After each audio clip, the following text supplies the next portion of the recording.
हम लोग सनातनी हैं। हम लोगों के यहाँ बहुत महत्वपूर्ण दिन है आज। गंगा जी को चुनरी चढ़ाना, हलवा पूरी चढ़ाना, उनका श्रृंगार करना, 501 बत्ती जलाना। बैसाखी स्नान भी आज खत्म हुआ है। हम लोग इसलिए आए। विधिवत सुबह 4 बजे रोज नहाते थे, अब आज संगम नहा के वही समापन किए हैं, पूरा किए हैं। अब बाल बच्चे दान पुण्य बहुत, जितना दान हो, चाहे 1 रुपये हो चाहे लाख रुपए, दान करने के लिए कोई सीमा नहीं होती। जितना भगवान दिए आप श्रद्धा से करिए बस। 1 रुपये देंगे, करोड़ रुपए गंगा माँ देंगे, आपका घर परिवार, आपके मोहल्ले वाले सब सुखी रहेंगे। इसीलिए हम लोगों के यहाँ ये सब किया जाता है, हम लोग करते हैं। जो माँ बाप करते चले आए वही करते हैं। हमारा नाम है किरण मिश्रा। आज की बैसाखी पूर्णिमा है। आज का नहाने का बहुत ज़्यादा महत्व है। हम लोग सनातनी हैं, भगवान सब परिवार के साथ स्नान करते हैं। गंगा माई हम लोग का आशीर्वाद देती हैं और हम लोग सनातनी धर्म से हैं। देश दुनिया की रक्षा करे गंगा माई से यही प्रार्थना है हम लोग का। दान पुण्य का क्या महत्व? बहुत ज़्यादा महत्व है दान पुण्य का। हम लोग का सनातनी धर्म में तो दान पुण्य का ही ज़्यादा महत्व रहता है।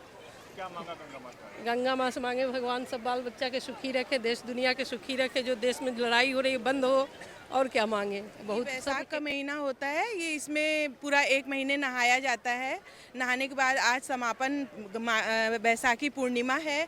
आज के दिन से बैसाख खत्म होता है, समाप्त होता है। तो आज बैसाख की समाप्ति पर हम लोग गंगा माँ की पूजा करते हैं, प्रार्थना करते हैं। महीने भर का वेणी माधव जी की पूजा करते हैं, उनसे प्रार्थना करते हैं हमारे देश को, हमारे परिवार को, हमारे समाज को स्वस्थ। और दान पुण्य का क्या महत्व है? दान पुण्य का यही महत्व है कि गंगा जी में ये जो 1 महीने का हम लोग बैसाख स्नान करते हैं, तो आज समापन है। और जैसे माघ के महीने में 1 महीने का हम लोग कल्पवास करते हैं, वैसे 1 महीने का इसमें बैसाख के महीने में नहाने का महत्व है गंगा जी में, गंगा संगम में। बुद्ध पूर्णिमा भी कहा जाता है। बुद्ध पूर्णिमा भी है आज, तो इसलिए महत्व ज़्यादा बढ़ जाता है। वैसे भी बैसाखी पूर्णिमा बुद्ध पूर्णिमा ही होती है। तो मेरा नाम आभा अग्निहोत्री है।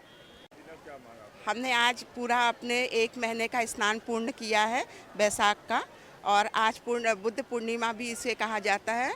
और हम 1 महीने पूरे गंगा स्नान किए हैं। तो इसमें महत्व ये है कि इस महीने पूरे दान पुण्य किया जाता है और सूर्य नारायण की उपासना की जाती है। जो हमारे नगर देवता है वेणी माधव, उनके भी हम दर्शन करते थे। और नगर कोतवाल हमारे हैं जो यहाँ के हनुमान बाबा, लेटे हनुमान जी का हम लोग ने दर्शन पूजन रोज किया है। तो इसका जी बहुत दान पुण्य का बहुत महत्व है। इसमें आप जितना दान करेंगे उतना फलित होगा। और ये बहुत ही महत्वपूर्ण, जैसे कुंभ है, जैसे माघ का महीना, जैसे कार्तिक का महीना है, वैसे पूरे माघ और ये वैशाख का महीने को मतलब महत्व है इसका। हमने अपने घर परिवार के स्वास्थ्य और अच्छे उसके लिए मांगा है, और अपने देश के लिए मांगा है जो आजकल ये चल रहा है युद्ध और ये सब के लिए।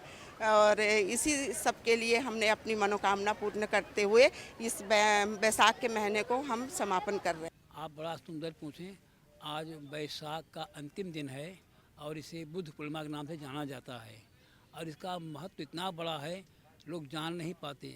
जो व्यक्ति बैसाख के महीने में प्रयागराज में स्नान करता है और उसे भगवान का स्थान प्राप्त हो गया, उसे किसी बैसाखी की आवश्यकता उसे कभी नहीं पड़ती। कि दूसरे वो हमेशा भगवान के निमित्त रहता है, भगवान का स्थान प्राप्त है। बैसाख में नहाने में, पूजा करने में, ये पूरा बैसाख महीना ही भगवान से संबंधित है। और महापुरुषों का जन्म इसी महीने में विशेषतर हुआ है, इसलिए किसी व्यक्ति को कोई बैसाख की आवश्यकता नहीं पड़ती। अगर बैसाख में गंगा जी नहाए, पूजा पाठ करे तो प्रयागराज का भी अब आज तो दिन विशेष दिन ही है। ब्राह्मणों को जल दान देना चाहिए, वस्त्र दान देना चाहिए, द्रव्य दान मिष्ठान देना चाहिए। इनके देने से हमारे पितर और देवता दोनों सुखी होते हैं, हमारे परिवार का कल्याण होता है। ये बैसाख का महत्व।